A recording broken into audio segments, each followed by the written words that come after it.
Hey everybody, this is Jason Ostrowski, and welcome to another episode of the Everything Real Estate Podcast.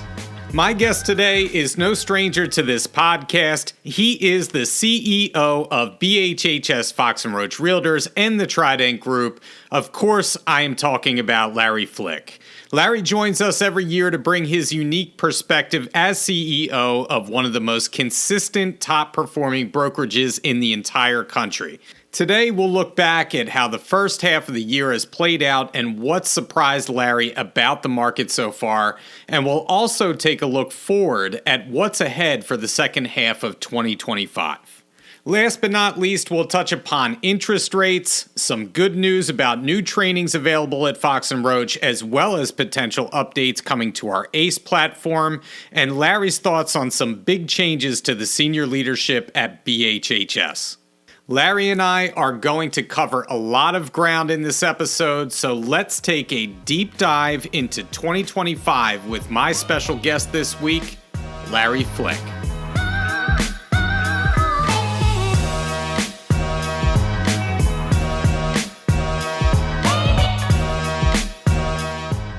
My guest today is no stranger to this podcast. He is the CEO of Fox & Roach and the Trident Group. Of course, I'm talking about Larry Flick, or as many of you know him, L5. Larry, it's always great to have you on the podcast. How you been? I'm great, Jason. Thank you very much for having me. I enjoy being on your podcast. I think we've been doing this about twice a year now. And it's great. It's fun, and I enjoy it, and I appreciate the offer and the opportunity. Well, I know you and I have been talking about doing this year. We're a little late in the game this year. I know our schedules didn't line up until now, but it's always great to have you on, get your perspective on things. And obviously there is a lot happening out there right now. And I think this is a perfect time to have you on. We're kind of mid-season here. We're after the All-Star break in baseball, right? Maybe that's what we should call this episode, after the All-Star break. But, how do you see consumer behavior evolving right now? Because buyers and sellers, are they adjusting their expectations in any noticeable way that you can see? Because I know what I see, but I want to get your perspective on what you see happening out there. Yeah, I think a little bit. The informed buyers and sellers, I think, are adjusting their mindset a little bit. And when I say informed, I'm talking about being informed by a real estate professional from BHHS Fox & Roach. Buyers and sellers and consumers alike need to be very careful about taking guidance from, their cousin that happened to buy or sell a property within the last, 12 to 18 months. The market has adjusted a little bit. In low inventory markets, buyers are still making aggressive price offers. However, now, a little bit differently than before, we're seeing more home inspections, typically for quote-unquote informational purposes only, but we are seeing more home inspections. Buyers are fatigued. Buyers seem to be a little fatigued, and I don't blame them. It's been a really tough market for the last 5 years or so, but a little fatigued by the competitive market, and they tend to shy away from homes that are priced too aggressively. But well-priced, well-conditioned homes are in our marketplace. Now, we're going to talk about this a little bit. The nation, the country, is all behaving differently. And the Northeast is one of the better performing regions. Actually, it's the best performing region in the country. And that's not uncommon. And after the run up back in the mid 2000s, we saw other markets explode. Ours went up, didn't explode. But when the correction came, other markets crashed. Ours didn't crash. We're sort of seeing the same thing right now. Markets that exploded during the pandemic and post-pandemic are seeing the same reversal. Our market definitely saw some improvement, but not as aggressive as some others. So we're not seeing the other side of that as much. Buyers with strong agent guidance, especially those with PHM pre-approvals, are having higher success in multiple offer scenarios. And pivoting to sellers, many sellers are trying to capitalize on high prices, sometimes overpricing their homes. You see the neighbor's house that sold for X, 6 months ago. Well, I should be able to get X plus 10%. And that's just not the case right now. The market is adjusting a little bit. Sellers are resisting since the NAR settlement, we all didn't, it was about a year ago, we really didn't know where that was going to go. But now we're starting to see that sellers are resisting paying buyer agent fees up front. They're not really putting that in the listing agreement. They're waiting for offers to decide what they're going to contribute to the buy side. Those sellers who price their homes competitively and listen to their agents are seeing stronger activity. Yeah, you mentioned a couple things there that I'm seeing firsthand in my business. Yeah. One of which is a seller that is so hung up on a sale that happened last year. It's her neighbor's house. And man, she is like a dog with a bone. She has to get at least what they're getting. And it's just not that market anymore, and it's on that luxury end. And we're seeing a little softening there in certain pockets. And so, you mentioned that, and that immediately kind of went off in my head. I'm thinking about my client. And then you had mentioned just buyers being fatigued. I do get a sense out there that there is this overhanging malaise on the buying side. So I want to talk about specific market segments, because I think you had mentioned the stability in the Northeast. And I do feel like, real estate is like a pendulum. And Larry, you've been around long enough, kind of swings back and forth, buyer market, seller market. We've been on the seller side of that pendulum, but we don't have those wild swings. So I want to talk about just particular segments, because not all segments of the market act equally and at the same proportion that others do. So things like the luxury market, first-time home buyers, investment properties. Do you expect any of those segments to outperform or even underperform in the second half of the year? Well, the luxury market continues to perform well, particularly in established towns and along the coast. There was a bit of a pause in the spring when the tariffs were announced, and the stock market crashed. I've never seen the stock market move like that and be as volatile as it was. And not only was the stock market taking a huge hit, we're talking 1,000 points a day for a few days. I've never seen anything like that. More than 1,000. The 10-year treasury was also taking a hit. So it's very tough on our market when the stock market's down and the 10-year treasury yield is up. Normally, they move in opposite directions, but that was not the case during that time when the tariffs were announced, and it created a ton of uncertainty in our market. But that seems to be behind us. High-end buyers still see real estate as a safe haven, and they're willing to pay for quality, especially when it comes to homes that can accommodate extended family or serve as second residences in desirable coastal areas. First-time buyers, on the other hand, are still facing headwinds. They're often up against cash buyers or downsizers that also could be cash buyers looking for the same entry-level properties. You have first-time home buyers and the seniors that are downsizing kind of looking for the same type of property, so it's making competition tough. Move-up buyers remain active even in a tight inventory environment. They're stepping up to pay at or above asking price when the right home comes along. Those properties, especially, single family homes that are priced between, say, 400 to 800, tend to still fly off the shelf if they're priced accurately. Pricing is so important these days in this market. I feel you have to be very sharp with your pricing. I can only see what's happening in the suburbs. So the next question, we always cover this. I'd like to know what you're seeing in the city and how that's faring in relation to the burbs right now, because every time that we've spoken in the past recently, there's been a disparity with what's going on in the city market compared to the suburbs. So what are you seeing out there right now? Yeah, totally true. It really depends on the neighborhood in the city. In areas like Rittenhouse Square and Graduate Hospital, they're still holding strong. Prices have remained steady and demand is solid. However, other pockets, especially condo buildings, condos are getting hurt across the country. Condo buildings along Broad Street and the Avenue of the Arts are facing challenges. Days on market are noticeably longer there, and buyer demand has softened a little bit.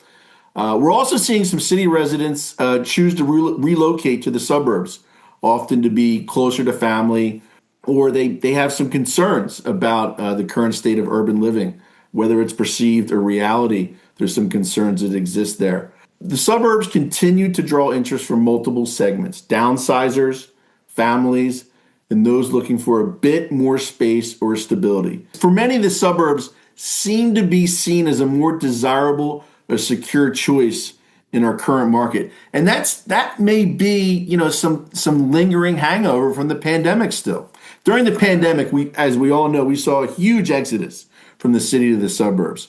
That has definitely slowed, but we're still seeing some of that. Yeah, I'm seeing actually a lot of downsizers in at least in my circle right now, that are looking over 55s, but they're also looking now in the over 55 rental market, which is like a burgeoning market around us.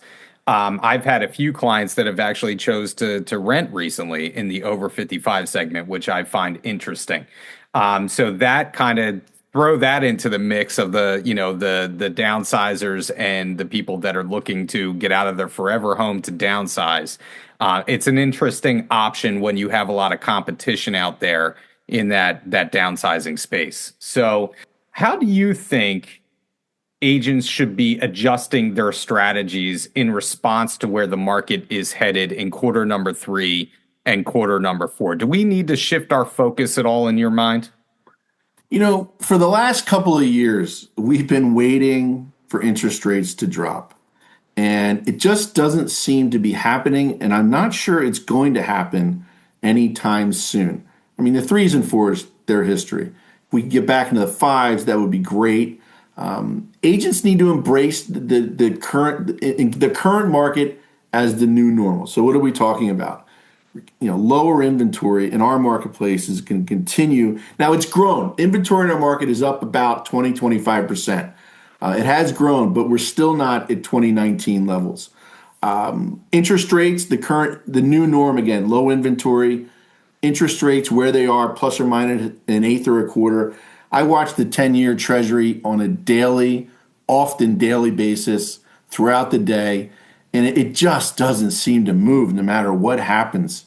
The inflation rates came out this past week, pretty much in line, the low 2s to the mid 2s, and no movement on the 10-year Treasury. I mean, it's crazy. I mean, inflation used to be 9-10%. Now it's in the 2% range, and we're still not seeing a movement from the Fed. We're not seeing the 10-year Treasury drop. So I think interest rates where they are is also going to continue to be the standard for a bit. And then buyer competition, that's the third item. That's not temporary as well. That's going to remain. Our marketplace, again, if you look at, say, South Florida, down in South Florida, supply levels are up big time. Months supply of inventory in some markets in South Florida is 8, 9, 10 months. In our market, it's still in the 1.5 to 2 month range. Our market really hasn't adjusted that much, and I just don't see that happening until interest rates start to drop a fair amount. And when that occurs, you're going to have sellers that are willing to sell, give up that mid 3% interest rate to move into a mid 5%, and that's going to open up inventory. It's going to release a little bit of the pent-up demand with sellers and buyers, and we'll see the market unwind a little bit. But I don't think that's going to be in the next 8 to 12 months. I think interest rates are going to remain sort of where they are for that time being. The most effective agents aren't waiting around for listings. They're creating opportunities through focused prospecting. It starts with blocking time every day for lead generation and targeting life events, divorce, relocation, retirement. These life events often trigger the decision to sell. The message is simple. Don't wait for listings. Go find them. On the buyer side, agents should be setting clear, realistic expectations around interest rates and competition. A smart move is to show homes slightly under a buyer's max budget so they have room to be competitive in a bidding situation, which, as we talked about, is still occurring in our marketplace. And it's critical to work only with committed, serious, pre-approved buyers, preferably with Prosperity Home Mortgage, who understand the importance of pricing strategy, especially the gap between list price and sold price for homes that are in demand. Listings remain the key to leverage and control in this market. Agents should be pricing their listing based on current comps and list prices, not inflated sold prices from a different moment in the market like we talked about earlier. Homes also need to be truly show ready and correctly priced from day one to generate maximum interest. And finally, marketing matters now more than ever. Use the tools that are available to you at BHHS Fox Roach, the marketing concierge, the listing concierge, Ace Design Studio, and others to consistently position yourself as a polished professional agent. Run campaigns across multiple channels, social, direct mail, texts, calls, and make sure your wins are visible. Buyers and sellers want to work with agents who show up, stand up, and deliver results. Everybody likes a winner, right? And hey, it's up to us to promote ourselves, right? If we're not going to promote ourselves, nobody else is going to do it for us. So, yeah, like you said, Fox and Roach has great tools. I know I incorporate them in my listing presentation. There are certain things that we do. I mean, whether it's showcase, like you had said, marketing concierge, there's so much that we can do to put a listing in front of people and make it look good for a seller. So, obviously, you mentioned some of those tools. So, we talked about economic indicators, and you had mentioned interest rates. I mean, God, if we could only get interest rates down, I'm just begging for 6% right now. I feel like if we can get to 6, like you can see the bottleneck. It's out there every day, and I feel like if we could just get the 6, that everything's going to open up. I mean, high fives would be fantastic, but even 6%. Everything's going to open up for everybody. Like you had said, those sellers are going to be maybe willing to move on at that point. Yes. And put their homes up for sale. So is there any other key economic indicators that you're watching right now that could impact housing demand and inventory in the coming months? Well, like I said earlier, the 10-year Treasury, I watch that like a hawk. I mean, it's in the 440s now. And it teases us. It gets down in the low 420s, 418. We're talking about 4.20, and then it just starts to go back up. Like it was dropping up until a week ago, and then it started going back up. Because mortgage rates really mirror the activity of the 10-year Treasury. And if the 10-year Treasury can drop below 4%, that's when we'll probably get to where you're talking about rates at 6% or lower. The stock market, I think, is important as well. A rising stock market boosts consumer confidence. Buyers feel a little more, paper rich and are more willing to make big purchases. A drop in the market can quickly damper buyer enthusiasm, especially in the luxury markets. I mean, when the market was crashing is a bad word, but when it was falling rapidly back in, I guess it was March when President Trump announced those tariffs. It was a wild week, and everything seemed to be put on hold. At our company, I talked to agents. Everyone sort of went to the sidelines, and things have, gone back to normal since then. But those are the two main things. You watch the yields on the 10-year Treasury, which is really, and then also the consumer pricing index, the producer pricing index. Those are released once a month. The unemployment report, that's released on the first Friday of every month. The unemployment, the stronger that gets, the more people that are looking for work, the higher the unemployment rate goes, the less inflation you're going to see, and hopefully that will be reflective on the inflation rates and reflective on the 10-year Treasury and ultimately to mortgage rates. And then the stock market, of course. My next couple of questions are pretty straightforward, but I think important ones for you. What's your biggest frustration about the real estate market right now? Well, I'm not someone that I don't get frustrated easy. I used to, but as I've aged, I don't get frustrated or down easily. I'm very much an optimistic person. I'm very much a glass half full person. And I don't get distracted by things that I can't control. I like to focus on things that I can control. But the fact is, there are some things out there that are nudging me a little bit and can add to frustration levels. So in no particular order, I'm going to list a few things here. Brought your laundry list with you. Right. So you asked, with the NAR settlement that occurred, I think that we did a really good job of educating our sales professionals on how to operate in a post-NAR settlement environment. But it doesn't seem like our competitors did the same. So we have agents out there that are competitors that don't really understand the rules. They're leaning on our sales associates to explain the rules to them, which I know is frustrating for our sales professionals. And some agents are accepting listings at any cost, undercutting professionalism just to get a deal. So those are two things, the knowledge gap and the lack of professionalism when it comes to pricing and taking listings at reduced pricing. And the final thing that has bothered me a little bit over the last 6 months is the push for exclusive listings by our competitors. Exclusive models limit transparency. Now, before I get into that, there's always going to be a segment, a small percentage of the population where an exclusive listing makes sense for them.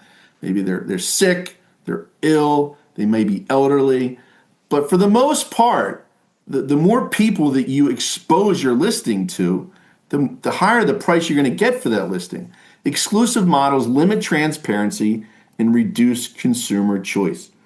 Educating clients on the benefits of an open market is essential. So imagine you were in the possession of a rare and valuable piece of art and you wanted to take it to auction, and you hired an auction house, and the auction house had, would you prefer that they had 10 people show up at that auction or 100 people show up at that auction? I mean, that's the analogy. Take it a step further. Take it if you were auctioning your home. It's the same thing. Would you want 10 people showing up or 100?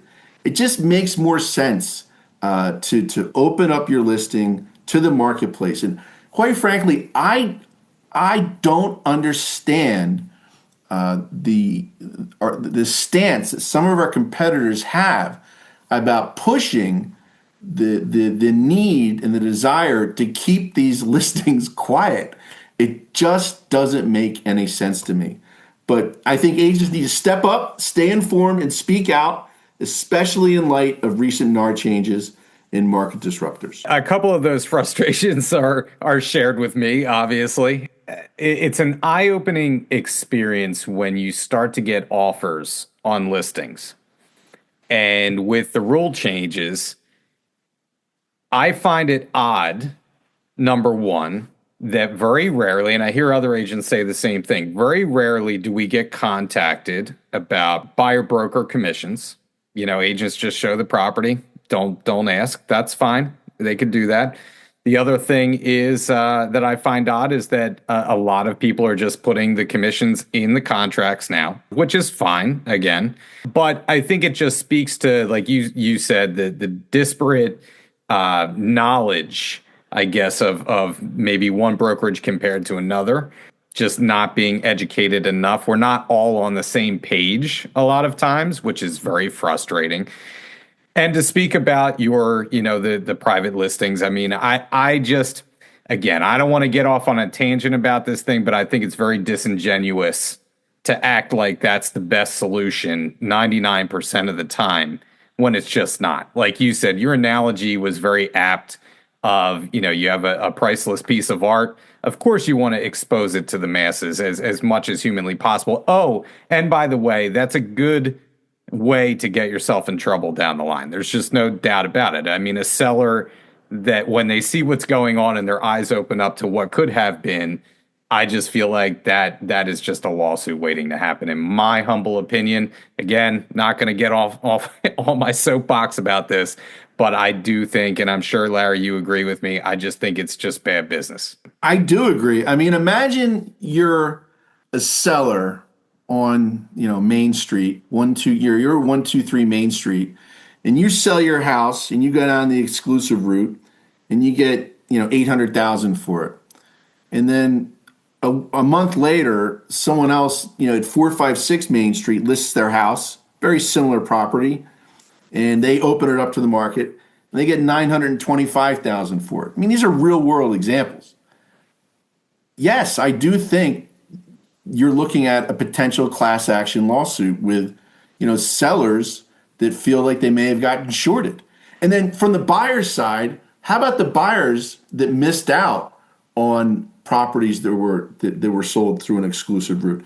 I mean, I'm not a lawyer, but I just feel that there is some potential concern in that area for going down the exclusive route.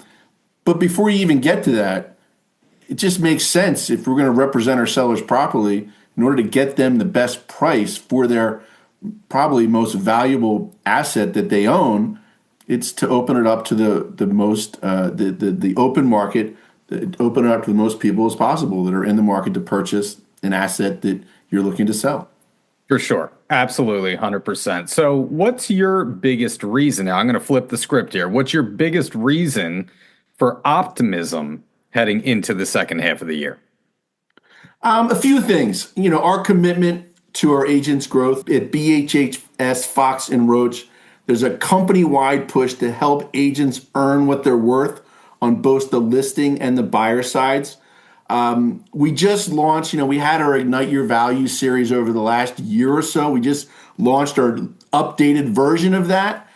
We just trained our sales leaders on how to help our sales professionals earn what they're worth when taking on listings or taking on buyers. No other competitor is in the marketplace is doubling down on agent value and skill building in the same way that we are. But I ask you, your sales leaders are going to be announcing these trainings. It's going to be at sales meetings, it's going to be separate trainings for this. Please attend these live training sessions. We want to help our sales professionals at BHHS Fox and Roach earn what they're worth. Secondly, market and economic fundamentals. As I mentioned earlier, the Northeast is the strongest region in the country right now. Units in the Northeast are down 3.68% year over year, and volume is up 3.55%. So that means average sale price is up in the range of 7%. At BHHS Fox and Roach, we're outperforming the region by a little bit, but we are. Units are down 3.1% year over year through June, and volume is up 4.5%. So we're outperforming the region and the market in volume by about 1%. The third thing is the consumer seems to be adjusting to the new norm. A year and a half ago, when are rates going to drop? When's inventory going to loosen up? But I think that our buyers, the buyers especially, seem to understand that interest rates are where they're going to be for a bit. Buyer competition is going to remain where it is, and inventory, although it's loosening a little bit, is going to continue in this area. I think sellers, it seems to me, are always sort of the last to come around. But our sales professionals, I know, are educating our sellers on making sure they price their home properly. I always say that, consumers are a lagging indicator, right? Everybody's got to catch up to where we are now. We know where we are as agents, but a lot of times our clients, we have to educate them in order to help them catch up to where we are and where the market is. So I want to talk about some new tools, some resources or platforms that the company plans to roll out to help agents grow their business. You had mentioned, that we're here to help the agents grow, to make sure that their business is doing as much as it possibly can be doing. So what are some new tools and resources or platforms that we're going to be rolling out? So, you're right. My job as CEO and the job of the entire leadership team is to make sure that our sales professionals are equipped with the support they need from our leadership team and the tools and technology they need to achieve everything they want to achieve. Now, with that being said, I'm often told we at BHHS Fox and Roach, we have too many tools. I don't know where to go to find what I want to do. I've heard that more than once. So the tools, Jason, are already in place. We're not launching any new tools. We've got some great stuff already. In fact, what we're doing is we're really shifting towards better use and support of our most impactful and popular tools. We're going deep, not wide. So we did a survey, and it was shared with us that our 6 most important and impactful tools are Real Scout, Cole Realty Resource, Moxie, Ace Design Studio, BHHS Connect, and Active Pipe. So what we're doing, the first thing we're doing is we're going to go super strong with the training on these 6 tools. Live training. This month, it's Real Scout. Next month, it'll be another one, and we're going to continue until we get through all 6. Again, the training is in person, allowing hands-on use and immediate support. Our new director of education, Margie Venturi, is in the process of preparing all these trainings. The Real Scout training is happening right now. And then the second thing we're going to do, and we're in the process of doing this right now, is redesigning ACE so that it focuses most of its space on these 6 tools. And it will have a Google type search bar where you can easily find the tool that you want to use. It will also bring tools to the top of the list that you use more frequently. So it's going to be easier to navigate. It's going to look a little better. So that's sort of where we're headed with this thing. It's not about adding tools. In fact, ultimately we want to take away the tools, not take away, but put them in the background, tools that our agents aren't using, and put in the foreground the tools that our agents are using, double down on the training on those tools so that we can really help our sales associates use those tools with our support to help grow their business. I love that. I think that's a perfect place to start, is with those 6 tools, because that's what the vast majority of our agents are using. I want to give a shout out to Margie, by the way. Margie's doing a fantastic job. I love what Margie's doing with some of these trainings and the tools. And so, like you said, taking a deep dive into these things month by month makes total sense to me. And I love the changes that are coming in ACE. So I look forward to seeing my popular items migrate to the top of the list. I hate trying to find everything. We're working on it. We hear you. We hear everybody. It's according to Rajiv, Rajiv's the best, right? Mm-hmm. I think we're going to have this in place by Labor Day. Don't hold me to it, because that was when we talked like a month ago. We're depending on our vendor, but it is definitely a high priority. That's great. That's awesome. I know the agents are really going to like that. So with we talked about all the industry changes happening, from commissions to consumer platforms. What is the company working on to help agents stay ahead of the curve? I mean, you just mentioned some of those things. I don't know if there's anything you want to add to that. We've covered it really. It's for us. It's really about it's a number of things. I mean, right now, it's about, and has always been about, providing our agents with the support they need. That is from their sales leader, their regional president, marketing department, myself, everybody on the leadership team. We are committed to providing our agents, and we use the term often, everything you need. We mean it, though. I mean, people ask me, what do you do, Larry? And what I do, I try to make sure that our team is working together to make sure that our agents have what they need from a leadership team perspective, the tools, and most recently, it's about this, the Ignite Your Value training that we're putting together, helping our agents. We just launched a training session like I mentioned earlier. We've trained our sales leaders. Our sales leaders are going to be further training our sales professionals on how to get what you deserve as a real estate agent in this very, very difficult industry. What our real estate agents, our professionals do on a daily basis is very, very difficult. And you deserve to get paid what you're worth. So we have launched an entire training that revolves around that. Margie just had the first training, our sales leaders they're starting to run their trainings right now. I was referencing the Margie training. We did the first session of Real Scout. We had 300 attendees at just the first one. So it's really about support from our leadership team, providing the tech support and tools that our agents need, and then helping our agents currently in this environment get what they're worth, because you deserve it. In my opinion, the best training that you're going to get in the industry, right, is with us at Fox and Roach. There are a lot of agents that feel anxious and uncertain out there about the market, because they may be a relatively newer agent that got in when everything under the sun was selling in 2020, right? And now we're shifting into a different market. It's their first time experiencing like, oh my God, like there's inspections, like people are actually having inspections, like it's crazy to think like some agents are like, wow, this is new to me, after, say being in the business 4 or 5 years. So what message do you have for agents who are feeling uncertain or anxious about the months ahead? You had mentioned unit sales. Unit sales were down last year. They're down this year. What do you say to those agents who are feeling that kind of crunch? Okay, a few things. First, you can't worry about things you can't control. Stay on the offense. Worry comes from focusing on the uncertain future. Replace that with daily action. Said another way, don't waste your worry. Whether you worry about something or you don't worry about something, it's going to happen or not happen anyway.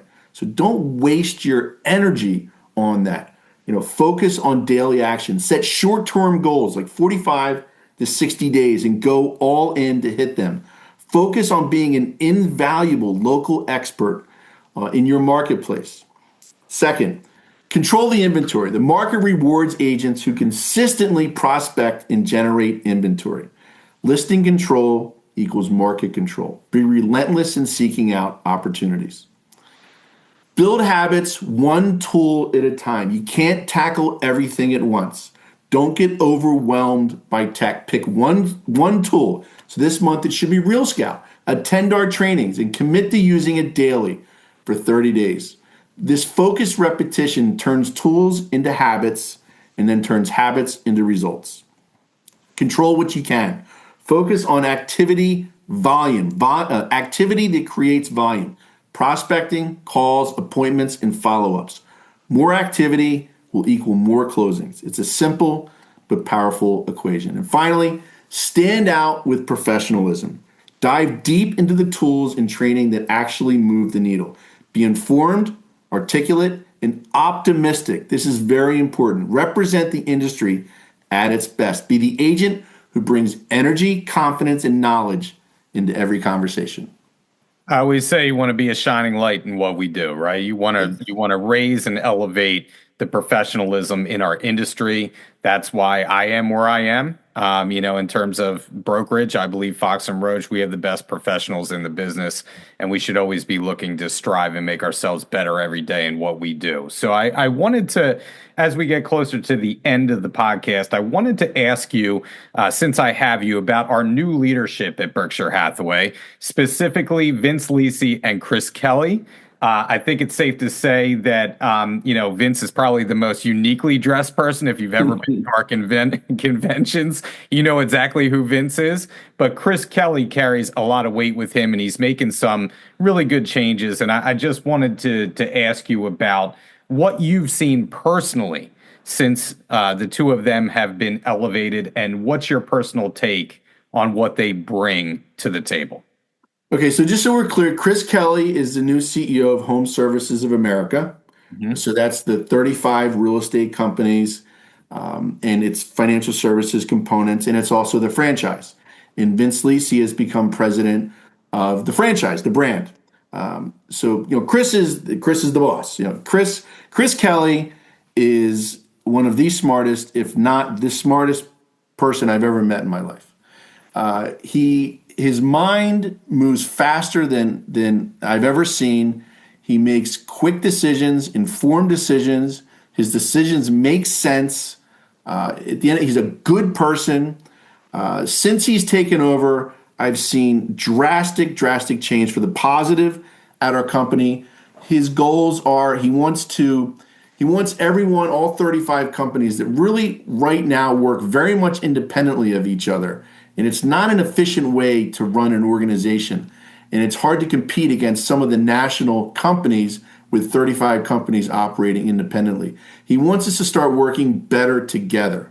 So what does that mean? It means, trying to get everybody on the same tools, the tools that our agents are using and that we're using internally so we can operate more efficiently. And that will allow us to save some money and use that money to reinvest it in the brokerage business. We had a live meeting, a leadership team meeting about 2.5 months ago. It was very upbeat. It was very informative. I feel very, very good about the company under the leadership of Chris Kelly. I'm friends with Chris. He's a good guy, and he's the perfect person to run this organization. And I think we're going to start to see him on CNBC in Fox Business because he's very well spoken, he's very well informed, and he has knowledge in all aspects of the industry, and to be a great spokesman for our company and the industry. Vince is also a friend of mine, good guy, a little bit different than Chris. Chris is a little bit on the quiet side. Vince is a very creative, high energy leader, but with a very strong track record. He runs a very successful BHHS company out in Omaha, and many of his agents rank among the top performers in our network, similar to what we have here at Fox and Roach. He knows what excellence looks like, and more importantly, how to help others achieve it. One of the things I love about Vince, he thinks outside the box. He loves change. He embraces change. He's always thinking of new ideas. I mean, Chris hiring Vince, Chris is going to have his hands full with Vince because Vince is going to constantly come to him with new ideas and new thoughts and pivots he wants to make. But these are healthy things to have happening at the top. I feel as good as I've ever felt about the leadership of the franchise in Home Services America. And it's a good situation for us as a company, and I love the direction that we're going. Well, I can't wait to get to Nashville next year. Nashville's going to be great. It's going to be awesome. I can't wait to take the trip down there and also see a new perspective, right? Because now you're going to have Chris Kelly on stage. Yep. Have Vince. It's going to be a new energy. It's going to be different, and it's going to be exciting. So I'm looking forward to it. So, all right, I'm going to end on this one. As you know, Larry, this is probably the question you hate the most out of every podcast. I came prepared this time. That's so funny. See, you've caught on to my tactics. I have. So you're prepared. I don't necessarily like that for the last. So I just want to say, I saw you recently post on social media. You were in England recently with your daughter, Riley. Looked like a great trip. I'm not blindsiding you. A little bit. That's all right. I'm just saying, it looked great. I hope you had a good time out there. And we always are in this professional space all the time. And so I know, Larry, you're always, you always have to be on, you know what I mean? And in front of our agents, in front of everybody. So I want to end again on a personal note with you. I want to know, just tell me something today that I currently don't know about Larry Flick. All right. So I had one thing prepared, but I'm going to pivot away from that one. And because you brought up my daughter, Riley. So I think I'd like to share with everybody, sort of my family situation. So I have a daughter, Riley. She is 26 years old. She went to the University of St. Andrews in Scotland, and she hasn't come back. She lives in London right now. So she's been there for 8 years. She's a great kid. She's always smiling. She's just the sweetest person on the planet. So yes, I went to visit her in London. I had a great time. I rarely post personal things on social media. I think that's the second thing I've posted like in 4 or 5 years. The one I posted before was when my youngest daughter, Lily, was going to college. Lily attended UCLA, had a great experience out there. She always wanted to attend school in California. Got a great education there. She's currently in graduate school at Georgetown in their School of Foreign Service, and she's working at the UN this summer, which is a pretty action-packed place to be right now. And so those are my two daughters, Riley and Lily. Lily is 24. They're 26 months apart. So I think a lot of people know that, but I'm sure a lot don't. So I don't get to see them as much as I would like. But Lily's coming to town this weekend, so I'm looking to seeing her. And I'm headed, she's in New York this summer. I'm going up this week to see her for the day. And Riley will be home for Thanksgiving. She hasn't had Thanksgiving dinner in years, so she's really looking forward to it. They don't really celebrate it over there. So that's the first thing. The second thing, which is a lot more lighthearted, is that I go to sleep insanely early. Oh, yeah? Okay. All right. I typically go to bed between 8 and 8:30 p.m. Oh, man. I'll tell you what, Larry. We were saying that is so funny that you were going to mention this, because we were literally talking about insomnia before we got on this podcast. So I envy you. I really do. So going to bed that early is fine, like in the winter, because it's dark out. Whether it's 7, 8, or 10, it's still dark out. But like this time of year, it's full blown light out when I'm going to bed. Now I get up very early as well. I set the alarm for 6 a.m., but I'm often up by like 4 or 4:30. But I still get my 8.5 hours.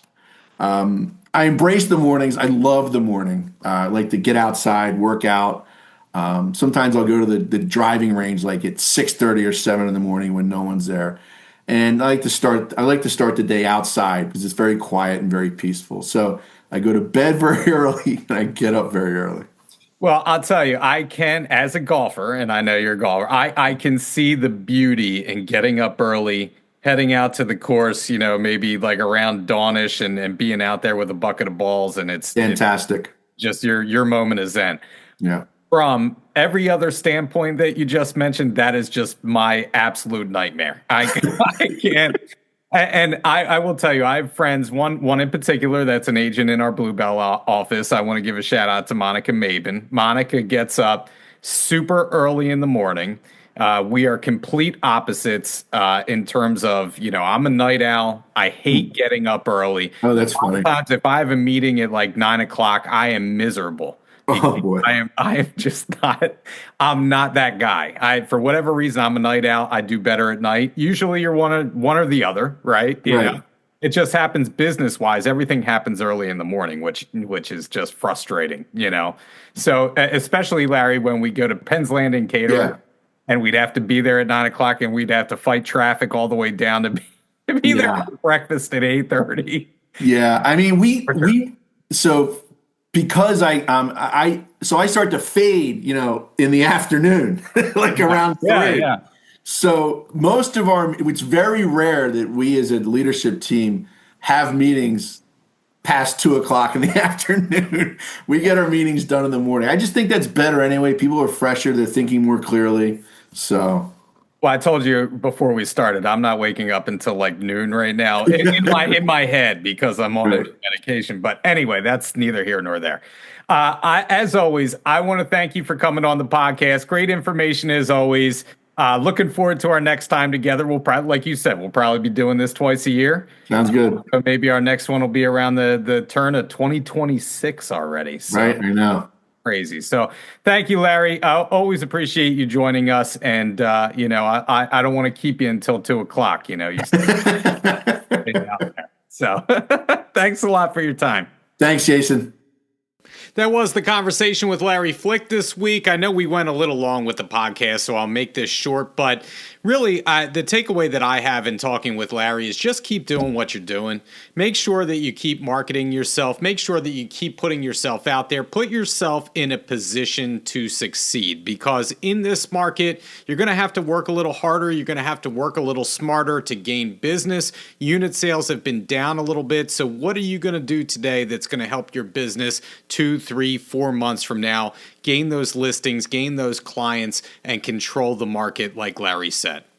Well, that's it for the podcast this week. We will be back in another couple of weeks with a new topic, new guest, and as always, if you want to hear something that we haven't covered yet, please reach out to me, jason.ostrowski@foxroach.com. And if you haven't liked and subscribed to the podcast yet or left us a review, please do so. It helps us to reach more people.